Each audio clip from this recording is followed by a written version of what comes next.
As you've mentioned, there have been a fracas, a bit of violence witnessed a number of polling centers.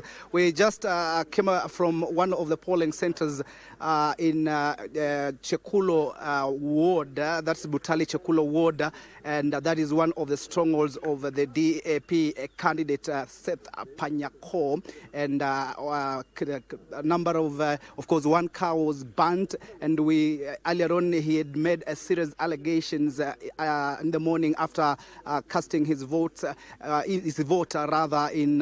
Lunyu Primary School in his ward, that is Manda Shivanga ward. And the allegations, of course, it's on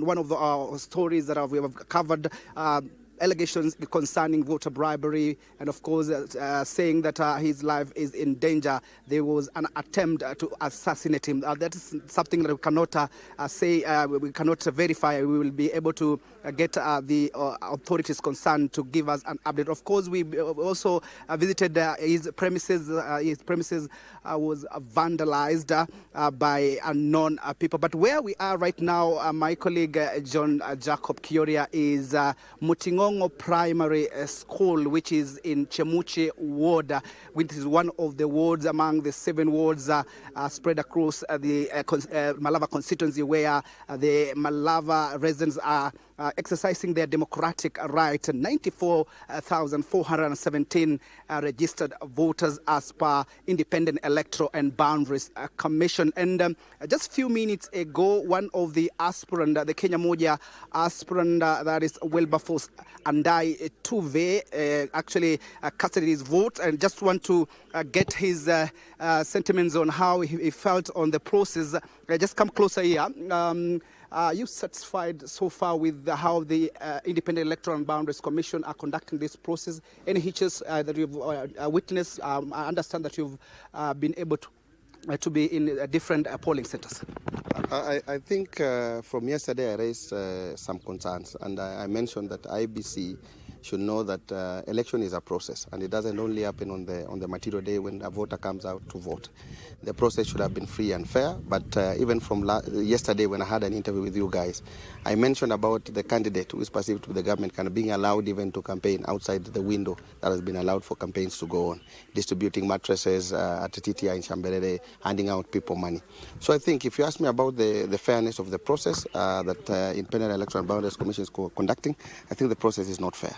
Secondly, I've moved around. In most polling stations, it's fairly okay. Voters are coming out to vote for their preferred candidate. But in some areas, we have seen blatant bribery. And it's unfortunate. They're using the provincial administration, the chiefs and the assistant chiefs. In an area like Maira, people are bribing. Live bribery is in there, and I suggest you go there and verify for yourselves. You go to Shamberere, St. Gerald there's blatant bribery going on by assistant chiefs and chiefs. And I think this is the most unfortunate things in this unfortunate thing coming out of this country where our democracy has reached. People should be allowed to vote for their preferred candidate. Yeah. We've come to this particular area, and the roads are very dilapidated, and I'm concerned about the West Cabras Sugar Company, which is located just a few meters from here.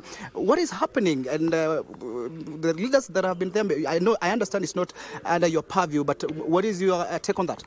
I think that is one of the reasons why I decided to vie, because I live in this area, and I decided to vie so that we can create this paradigm shift. Because for a long time we have had problems. Members of Parliament coming in and not focusing exactly to ensure that we have better infrastructure in Malava.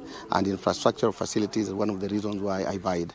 And I'm still hopeful that I'm going to trounce them and win so that we can change the lives of the people of Malava. One message to the Independent Electoral and Boundaries Commission in terms of ensuring that the exercise goes on seamless? I just want to urge them, they have several hours remaining to ensure that this process regains its sanity, and I hope they can do that. Yes. The last, perhaps, which is a concern, we've been able to visit a number of stations, and we have witnessed low turnout. What is happening? I think there's been a bit of voter suppression through different ways. We were told people are buying IDs. Secondly, I'm being told people are telling people to wait until they are given money. So if you go on the road, you find people waiting. But I've urged our people to really come out in large numbers and vote for the preferred candidate. And I'm sure I'm the right candidate for Malava. Very many thanks indeed for having time to talk to Kenya Broadcasting Corporation. There you have it, my colleague John Jacob Kuria, just an update from this particular area, Malava constituency. One of the areas that Kenyans will be keenly watching to see how the situation goes, especially bearing in mind that this will be a litmus test ahead of the 2027 general election, and we'll be able to visit a number, also other polling stations to witness how the process is going on. Of course, 198 polling stations is being we're experiencing this particular exercise, and of course we understand at around 9 a.m. One of the UDA candidates, that is Devin Dakov, casted his vote. The nature of allegations made by the DAPK candidate, have you been able to establish whether these incidents have been reported to police or you remember yesterday the IBC chairperson, Ethican, talked about the whole issue of reporting to the IEBC instead of going public or doing a public show. Have there been complaints reported to the IEBC according to Seth Panyako? At first, I heard you talk about the allegations made by the opposition. Of course, we had Eugene Wamalwa, the party leader for DAP Kenya, who was accompanied by the aspirant Seth Ambusini Panyako early in the morning at Lunyu Primary School in Chekulo, Kabula ward. And of course, the